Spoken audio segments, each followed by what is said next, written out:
Welcome back, everybody. Today we're going over this uniform that you see me wearing here. Obviously it's not going to do too well in front of a green screen, so that's why we're out here on the porch with my two assistants in the background. So these are a couple options that are new from SRVV, the uniform as well as the plate carrier that you see here. So definitely some improvements over some of their past offerings.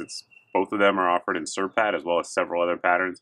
Of course, I figure most folks out there watching this are going to want to have it in SURPAT, so that's what we're going to focus on with these two examples. But just so you know, there are other patterns available as well as like tan and black and stuff like that for those of you guys that don't want something so military looking. But the SURPAT does a very good job. Obviously it's pretty similar to woodland MARPAT with some differences, so it's definitely not exactly the same, but we'll check it out in the woods and see how it does out there in terms of blending in and sort of camouflaging, if you will, and then get into the details of the actual uniform itself, as well as the plate carrier itself. Now, one thing I want to bring up first is that these were initially coming in from Circle 10 AK, these folks here. However, TDI Arms has now taken the role of being the importer of SRVV gear from Russia.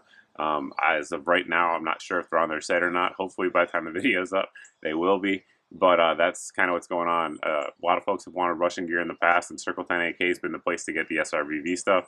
Now TDI Arms is taking over for that. So there'll be links down in the video description for you guys to check out.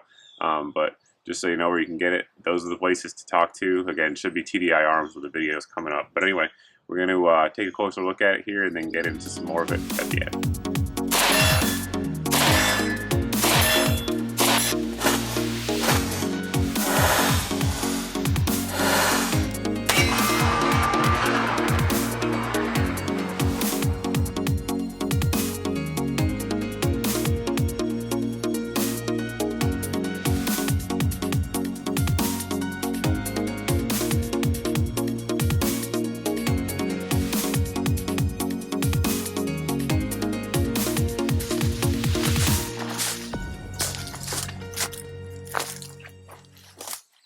One thing you can definitely tell about this pattern is it does extremely well in woodland environments like these green woods back here, especially if you have shadowing.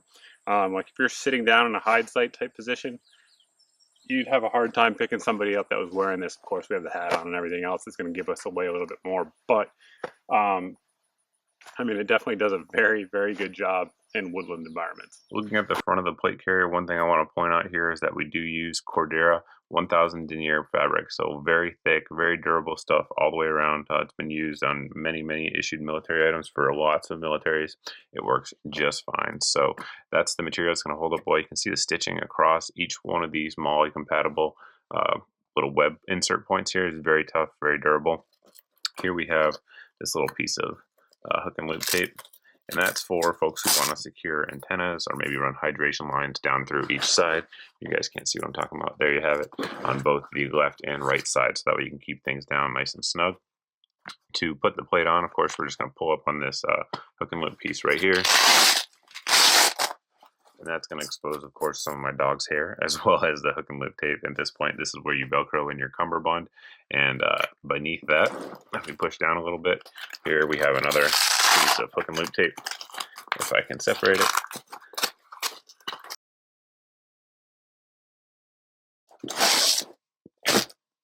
Certainly that hook and loop tape worked well, and I just want to show you here on the back how it actually secures that plate in. There's a strap that comes underneath from the front, locks it into place with another piece of fabric that's in here, so that way it won't move around while you're running, anything like that.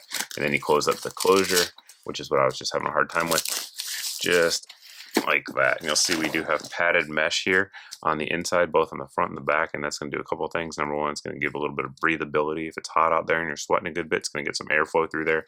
And like I said, the padding is also nice, not just for comfort, but if you happen to take a round in that plate, it will give you a little bit of cushion, so it's not smashing into you quite as hard. But I'm not sure if you're taking like a 7.62 round to the chest, that's going to make a lot of difference. The plate will, though, certainly save your life, but you might still have some bruised ribs. On the top of the front part of the plate carrier, we have 3 different points of hook and loop tape there for attaching any sort of patches, name tapes, whatever that you want to. One thing that I think is kind of a criticism though here is that these ones are PALS compatible, the top and the bottom, but the name tape portion isn't there. So if they all were, that'd be better if you wanted to use them in that configuration. Of course, you can just slap a big old American flag up there. That's probably what I recommend doing, of course, but it's just one thing to point out there. They're not all PALS compatible or Molle compatible there. So One thing that's really nice about these versus even some American plate carriers out there on the market is how nicely generous the padding is here on the shoulder pads. Of course, plates get heavy after a while, and these ones have really, really good padding with mesh on there. They're nice and thick and help to not hurt when you're wearing them for long periods of time. To remove them and make your adjustments, you're just going to loosen up that piece of hook and loop tape. Of course, you can completely remove it here. Make your adjustments in terms of how you want to set it up, where you want the plates to be, depending on your size, and then seal it back down, and you're set and good to go there. On the top and the back of the vest, we have very good stitching here on the drag handle. This is what I wanted to point out. This is double thick Cordura material with the SRVV Elite stuff there, and very nice box stitching on there. So that way, if you have to drag somebody, it's probably going to hold up pretty well with the combination of the stitching as well as the Cordura material. We have the hook and loop tape, of course, as well as the same little tabs here for antennas and hydration carriers. Now here, getting into the Cumberbund, we have this portion here. It is not, it doesn't open like some plate carriers out there do. So you can't put any sort of soft armor, or if you wanted to put hard plates in there, you can't do that as well. Of course, if you have a pouch, you can just weave it right into the Molle here. So it is certainly capable of accepting the side plates. It's just not internally. You have to have an external system for doing that. On the bottom here, we have this little tab. You pull that, it exposes the Cumberbund adjustment piece. And that's where you can adjust your Cumberbund. The Cumberbund is not removable. If you guys can see, it's stitched right into there with multiple reinforced stitching all the way around. But you make your adjustments and close this up. And that's really all there is to it. For the uniform, we'll start out here on the bottom. We do have, of course, these adjustable blousing straps there, if you guys choose to use those. Moving up, we have these knee pads, and these knee pads are made of 500D Cordura, so the same stuff that the U.S. military is going to use in a lot of cases on gear and stuff like that. It's very thick, very corrosion and abrasion resistant. They are capable of being tightened down, so if you wanted to tighten these down right around your knees, you can hit that up with the Velcro. That is 3M Velcro, all the way around, and tighten it down. So that way they're not flopping around out there. When you're getting into the kneeling position, you can ensure that you're going to get them right on your knees when you need them. As you're looking at it, this is the user's left side of the pant that we're looking at, but the right's going to be identical. So we have these interesting pocket setups here with zippers.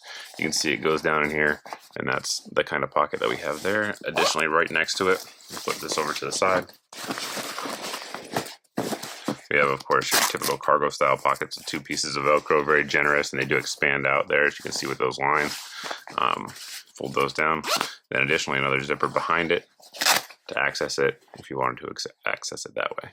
Just above the cargo pocket on both sides, we have these pieces of Powell's webbing and Molle webbing there. Again, this is the Cordura material sewn over the typical pant material that is found throughout the rest of it. You can see good stitching all the way across, very strong. It's going to hold up if you guys want to sort of weave anything into your pants, whether it be holsters, mag carriers, etc. You can do that right on there, nice and high up, but of course it'll be right on your hip if you choose to do so. Checking out the waistline on these, one thing you'll note is that there is some padding actually all the way around there, which I find relatively nice. If you guys do a lot of ruck marching or something like that, you'll know that that padding in there will help keep the abrasion off there and the wear off your skin as you're carrying a heavy pack. The belt loops here are compatible at least with 2-inch belts, which is what we use throughout the review. You guys may be able to jam something a little bit more in there, but I probably would limit it right around 2 inches. And they do have these little built-in adjusters there. If you want to tighten them down, you can do so. The material just goes and tucks right behind here in the padding, but you can adjust them without a belt if need be. We have a YKK zipper up front here, as well as buttons, I believe. 2 snap buttons there on top. And one thing I should point out is the sizing chart that's over on SRVV's website is shockingly accurate. When I've ordered a lot of things from overseas, whether it be Russia, Europe, whatever the case may be, surplus type uniforms, the charts are usually off. That one's spot on, at least it is for me. So check out that sizing chart, and those are the way you can order your sizes, both for the top and the bottom. We'll check out the right side of the top, but it is identical to the left. Starting here on the cuffs, we have the adjustable loops. It doesn't open up as wide as some of the U.S. uniforms. For those of you guys that have been in the military, they tend to be the same dimension as the sleeves. This one here is a little bit tighter, so you can open it up for better airflow, but it's not going to be as open as some of the U.S. uniforms. If you're used to that, of course, you can close it down and wrap it tight around your wrist if you want to as well, to keep some bugs out, to keep the heat in, whatever the case may be. That is an option. Just like we saw on the pants with these elbow pads, which we're going to get into in a second, you can adjust them down so that way they're tighter fitting there in your arm and right where you need them to be, if you choose to do so. That is on both sides of the elbow pads. Now the elbow pads themselves come with it. You can see this little piece here, hook and loop tape. And again, that's 3M Velcro throughout. And this little piece that sort of looks like a foot insert, in my opinion, in your boots or something like that, but that's your elbow insert. It is padded. It's sort of semi-rigid, if you will. You can bend it, but it will retain its shape. It does a good job. I mean, when I was shooting in the prone from it, using it, they do definitely give you some additional cushioning if you choose to do so, but you can, of course, just throw them to the side and use that however you want. The reinforcements here are Cordura material, so very durable, double material on there. So you have the material that holds it in as well as the typical uniform material. Not likely to see a whole lot of damage there, even with long-term use. From what I've seen of the U.S. military's Scorpion pattern uniform, it looks very similar to this in terms of the sleeve pocket. They have the YKK zippers there, go up and down. You can put whatever you want in the pocket. And of course, we have our place for attaching morale patches, whatever the case may be. And it says SURPAT as a registered trademark under there, as if the Russians are concerned about someone stealing their stuff. But it does say that under there as well for those guys who want the authenticity. Similar to the waistband of the pants, there's this piece of cushioning here, and really it's just a extra material on there. There's probably 3 or 4 layers of material, and you can feel it is a little bit cushioned there, so that way if you're wearing a heavy pack or something like that right there on your shoulders, it's going to help absorb some of the weight, as well as if you're wearing a plate carrier, it will help absorb some of the weight. Moving down, we have the name patch here on both the right and the left side. You just put your patch on there. It is Velcro, and if you wanted to sew it in, of course you could do that as well by just removing it and then sewing down whatever you wanted for name tapes. Velcro closable chest pocket. There's just one, unlike the old BDUs, just one on there. And here we have YKK zippers again, up and down the front of it. And one thing that's nice here about the collar, it's actually, I think it's a pretty smart design, is if you wanted to Velcro it up and retain as much warmth as possible, you can actually either fold it down like you guys have seen throughout the review, or just open this piece up here and kind of put it around like that, and it seals on both sides. So pretty cool little design there for the collar closing. That's pretty much it in terms of details on the gear. The plate carrier and uniform are definitely a lot better than some of the SRVV stuff in the past that we've seen in terms of stitching, which really was the big complaint if you read out there on the forums of folks who check this stuff out. I've never had any of it fail, but box stitching, double stitching, reinforcements, stuff like that is important long term. So they've definitely made strides in that direction. And of course, the materials are very good, like we talked about. They're literally the exact same stuff that a lot of the U.S. stuff, U.S. contract stuff, and U.S. military issue stuff is using. So good on them for that. The plate carrier is pretty comfortable as far as carrying around heavy stuff on your body can be anyway. But again, TDI Arms is the folks that are going to be selling this. We'll put a link to their Facebook page as well as their website below, so you guys can check that out in terms of pricing and availability, and you guys can contact them on that. So all in all, it works well. It's a good pattern. SURPAT certainly has proven itself. It's showing up in the news a lot these days with what Russia's doing.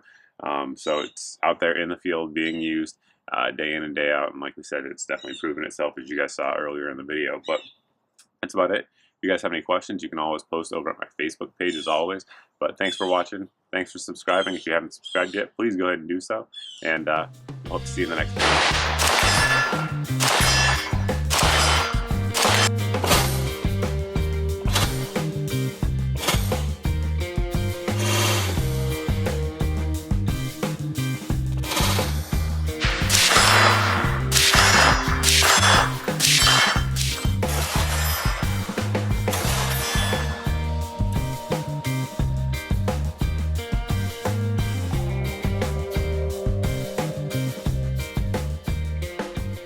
One last thing, judging by the Facebook comments that we've gotten when we posted pictures of this uniform in action, we've had the flag on both sides of it, depending on camera angles.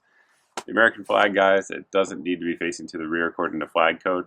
It can be facing forward or rear. Of course, some military regulations may say otherwise. This is not a U.S. Army issued uniform, so those don't apply. If you guys are looking for historical examples of that, the number one, the easiest one that most of you guys are going to be familiar with, is going to be the Boy Scouts. But you can look back at some historical documents as well, like when the 82nd Airborne Division jumped into D-Day. You'll see that their flags were facing the, this side, facing forward. So it's definitely 100% doable. I know some people think I'm violating flag code with that. If I'm not, I assure you, you guys can check the code out yourselves. Both ways are good to go.